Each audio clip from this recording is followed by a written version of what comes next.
And David said unto Saul, Who am I, and what is my life, or my father's family in Israel, that I should be son-in-law to the king? But it came to pass at the time when Merab, Saul's daughter, should have been given to David, that she was given unto Adriel the Mahathalite to wife. So the deception that Saul is using in these verses is astronomical, right? It is incredible. Yes, we first read that Saul is fulfilling his promise. He's attempting to fulfill the vow that he had made to whoever defeated Goliath, right? If you defeat Goliath, I'm going to give you wealth. I'm going to forgive your family of taxes. I'm going to do all these things, and you're going to get my daughter in marriage. So it seems that he's just doing his part of the bargain. On the surface, his intentions look good, but beneath the surface, they are far from admirable, because he just wants to give David to his daughter in marriage, not because he promised it, but because there's a plan, right? There's deceit involved. He even states he wants David to fight the Lord's battles with him. He's trying to convince David, hey, this is a good idea, right? Look at how beautiful this whole scenario is. He's hoping, I give David a good gesture right here. David's going to overlook the fact that, if you remember, just a few weeks ago, Saul tried to kill him with a spear twice, right? So, right, David's just going to water under the bridge. No big deal, right? That's nothing. I get death threats all the time, okay? So he's hoping David's going to overlook that now, and that he's going to join the royal family willingly and not really catch on to Saul's motives. But in reality, you and I know what Saul's motives are, right?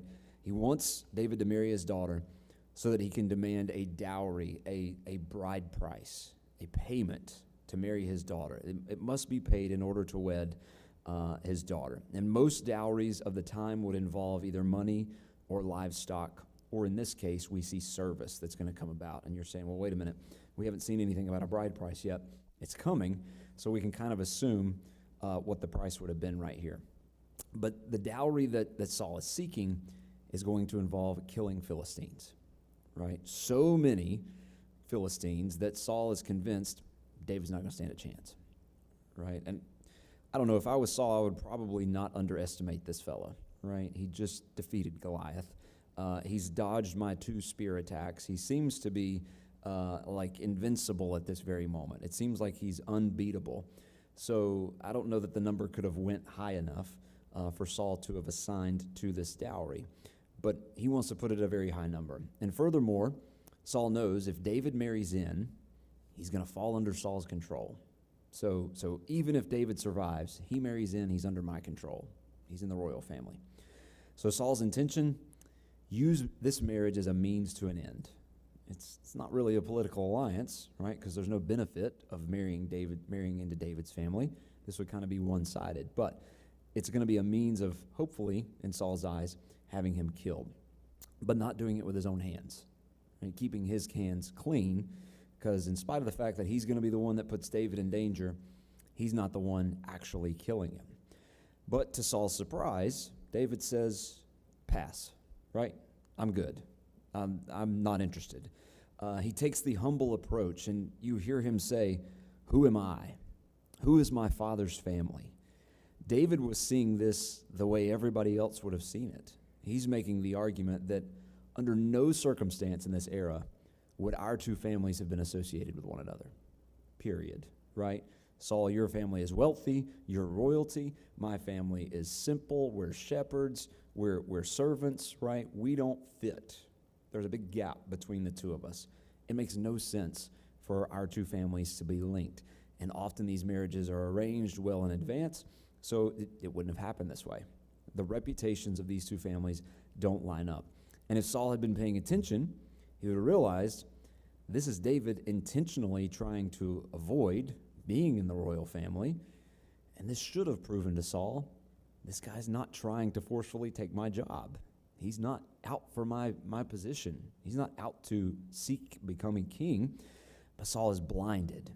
The hatred, the fear, the worry are consuming him, and his only desire is to dispose of David. So he finds himself in a bit of a pinch, so Saul decides to take a different approach.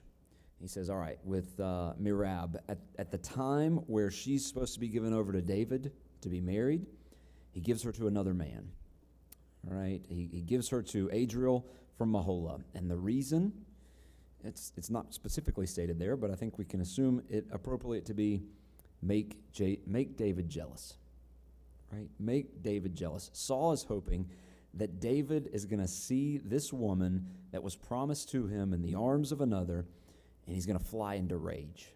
He's going to be, a crime of passion is just going to emerge from him. But it has no impact on David at all. He's like, I'm good, right? No big deal. That's fine. She can marry someone else. And so Saul is forced to drop back and punt, which he does in verses 20 through 25. So join me there. We see Saul's next attempt at deceit for David. It says, and Michal, Saul's daughter, loved David. And they told Saul, and the thing pleased him. And Saul said, I will give him her, that she may be a snare to him, and that the hand of the Philistines may be against him.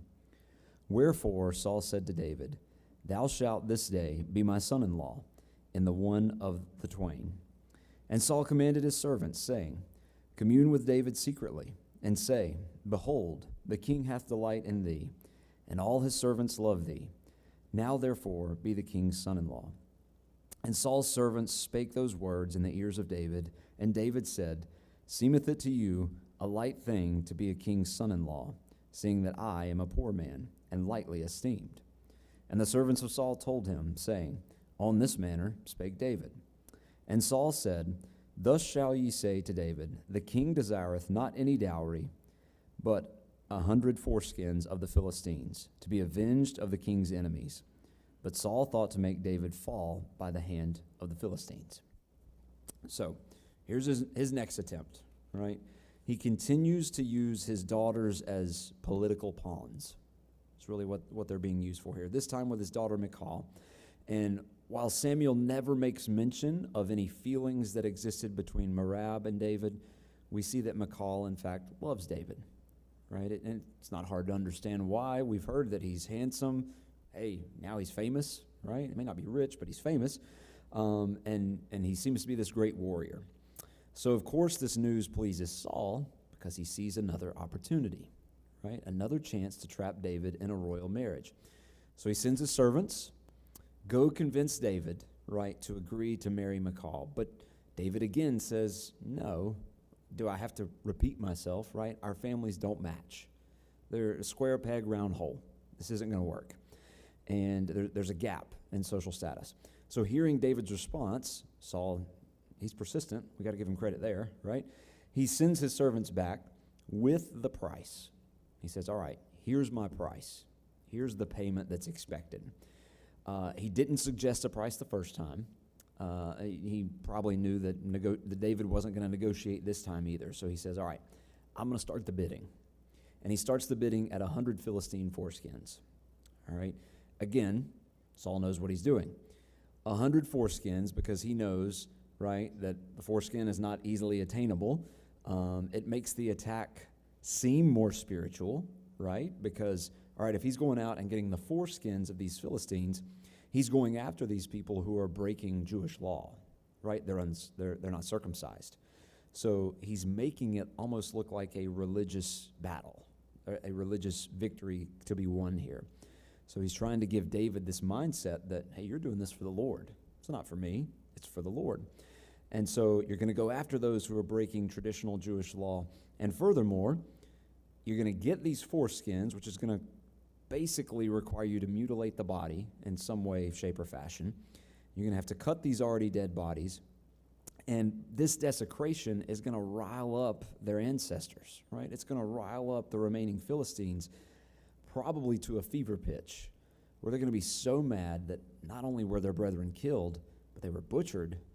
They're going to come after you in full force, right? Their response will be swift, it will be aggressive, it will be powerful. So he's trying to set David up for failure right here. That's his goal. In Saul's eyes, if he does this, if he actually succeeds, there's no way the Philistines aren't going to crush him. They're going to come after him. So Saul offers basically his price as a challenge. He lays before David a challenge. You would think, hey, defeating Goliath, That's a pretty good challenge, right? Maybe that would be enough to check the box off to marry your daughter. Apparently not. You got to do a little bit more. Nobody else would even fight Goliath, but David did. But still, prove yourself once more. But David, and here's the key part, and this is going to lead us into our second half of this. David never saw his victory over Goliath as proving himself. He only saw it as proving God, right? He was proving what God could do, not what he could do. And that's the same approach he takes with the Philistines in this particular instance. He's not trying to prove himself. He's trying to prove what God can do through him. So let's look at David's response in verses 26 and 27. This will be quick. It says, "And when his servants told David these words, it pleased David well to be the king's son-in-law, and the days were not expired.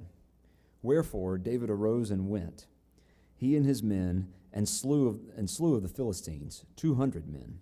And David brought their foreskins, and they gave them in full tale to the king, that he might be the king's son-in-law. And Saul gave him Michal, his daughter, to wife." So, second daughter, third attempt overall to try and get David into one of these royal marriages. And finally, Saul gets what he came for, right? Boom. This is what he'd been hoping for. David agrees. Saul's terms are, yes, he says, yeah, I'll do it. I'll meet your terms here. I will attempt to become your son-in-law. Why the change of heart? The challenge, right? David understood that this is a price that could be attained. He couldn't pay large sums of money. He couldn't give, huge quantities of livestock, but he could meet this price. Not really, not him, but God could, right? God could meet this price. He's seen what God could do through him already, so he knew that God could do it again. David's game. He says, all right, I'll take this challenge. I'll take this. And David has confidence that he can defeat any number of Philistines that come his way. Saul, on the other hand, is confident that he's not going to survive, right? He's going to die somewhere along the way in this mission. But much to Saul's dismay, David goes out and brings back not 100, not 150, 200 foreskins of the Philistines. And so he exceeds the established price. He goes above and beyond, and not only that, but he did it in a way that it avoided another one of Saul's traps. Right? If you look at where verse 26 leads into 27, it says, "And the days were not expired." So we didn't see that before, but Saul had put a time limit on this. He said, I'm going to put a time crunch on you. I'm going to put a time frame here. Probably because he didn't want David to go out and, kill 6 or 8 at a time and then just do that piece by piece and gather them all together and sort of drag this thing out. Saul's saying, I'm not going to let you do that. This is going to have to be one major clash, one major battle in order for you to achieve this goal and get this desired number. And David does it, right? Saul's angry, but he fulfilled his end of the bargain, right? He's truthful in this instance. He says, hey, you met the price, you went above it, you doubled the price. Here is my daughter's hand in marriage. And the reaction of Saul and the Philistines to these events are where we conclude tonight. We're looking at verses 28 through 30 as we close out this chapter. It says, "And Saul saw and knew that the Lord was with David, and that Michal, Saul's daughter, loved him.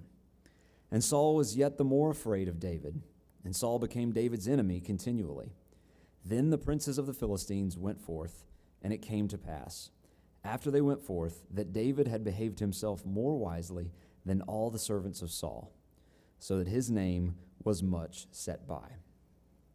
So Saul's plotting against David fails again, right? It's led to his fear of David increasing evermore. He couldn't kill David with his own spear. He couldn't put him in harm's way on the battlefield and have him killed. Nothing is working. And on top of that, now one of his daughters loves this man, right? Loves David, gladly married him. We've already seen his son, Jonathan, pledge allegiance to David. And despite the fact that we read right here, right in verse 28, Saul saw and knew that the Lord was with David. He knew the Lord was with David. His hatred toward David and his desire for his death is just growing. It is absolutely consuming him at this point. He can't stop, right? It's uncontrollable, despite the fact that David is the greatest warrior who's ever served under him, despite the fact he's achieved all these feats with Saul as king, Saul should be relishing this. He should be thanking David and celebrating him for winning these victories for him and his army. But instead, it's hatred that just continues to blossom and grow from Saul. And the difference is exactly what we talked about at the outset. One of these two is trying to prove what God can do. The other is trying to prove what he can do as an individual, right? Despite his best efforts to bring David down, all that's happening is David's fame is growing. It's increasing. David's fame is growing, and so too does the Lord's as a result. The only success Saul has, if you look at these verses from tonight, is that the Philistines continue to badger him. They continue to chase him. You look there in verse 30, then the princes of the Philistines went forth, right? They continue to go after David from this day forward. So Saul was, I guess, successful in that aspect. But aside from that, everything else has failed. All the rest of his plans have failed. David's successes are just growing his fame. And additionally, you're probably starting to see some parallels. If you hadn't already, you probably have. But you're starting to see that David's story very much resembles Jesus, right? Initially, he's welcomed, he's praised, and then the people slowly start to turn, right? Saul is turning on David, much like the people slowly turned on the Savior. But I conclude tonight by reiterating the differences of the actions between these two men, right?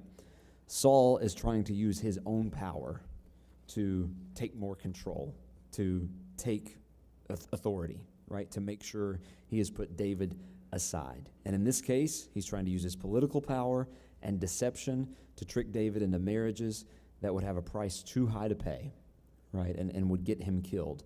But David, on the other hand, he's not trying to prove himself, right? He knows there's nothing to prove. He's just trying to prove what God could do through him. He understood, I'm young, I'm inexperienced, I'm ill-prepared for most of what God has laid before me, yet I've still found success. His courage, his successes, they point to God. Every step of the way, he's trying to prove what God can do. That's it. Not trying to prove himself, he's trying to prove what God can do. And as hard as that is, and I know it is, but it's something we should strive for as well, to step aside, not rely on our own strength, and say, hey, when the burdens become too much to bear, take them to the Lord, right? His yoke is easy, his burden is light. And when you wake up tomorrow, right, and life comes fast, right, and maybe it's not tomorrow, maybe it's next week, it's next month, it's next year. Whenever life gets really tough again for you, remember to prove what God can do. Step aside. Don't try to be like Saul here. Don't try to prove what you can do. Be like David. Rely on God, not on yourself, and prove what God can do through you. To close tonight, we do have several names on our list that we have had on our list for a while, but I do want to bring attention to them again. Do continue to be in prayer for Betty Wiles as she undergoes her treatments. Pat Stone is in the hospital, so we'll continue to pray for Pat. Blanche has come home, but there's some recovery involved there, so do be in prayer for Blanche. Stan has been moved to Trinity Elms today, so be in prayer for Stan as well. And then a little bit further out, but we can go ahead and keep him in our prayers. Alan Martin will have surgery on the 29th, some eye surgery there, so we do want to be in prayer for Alan. Are there any others to add tonight? Yeah, Penny. He's at the Oaks. Okay, sorry, I got the wrong place. At the Oaks. Hopefully nobody cut the live stream off right then. So, all right, so Stan is at the Oaks. Anybody else? Y'all catch me on stuff like that. The students pointed out my gray hairs this week, so I know it's coming. So it's there. Anybody else? All right, we'll close in prayer. Dear Lord, I thank you for just the examples you give us in your word. So often we look at life and we feel as though there are no answers, and if we just simply open the pages, they're there. And I thank you for showing us what it looks like to prove what you can do. As difficult as it is, as hungry as we are to do things on our own, to be our own person, to not cast our worries upon you, that's the way to do it. that's the perfect way to live life, is to cast our burdens to you and show and prove what you can do. And just doing that will point others to you and in your direction. And I pray that we're able to do that with this new year a little bit more.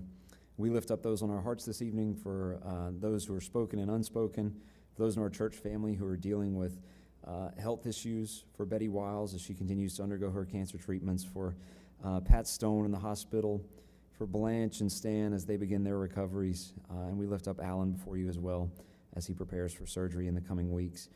So many others on our hearts that we didn't mention, and we just want to give those to you now. You hear our every prayer, and we don't want to neglect those. I thank you for everyone in this room tonight. For those watching at home as well, I just pray your blessings upon them. I pray that as we leave this place, we find ways to prove what you can do in the ways that we live. In Jesus' name, amen.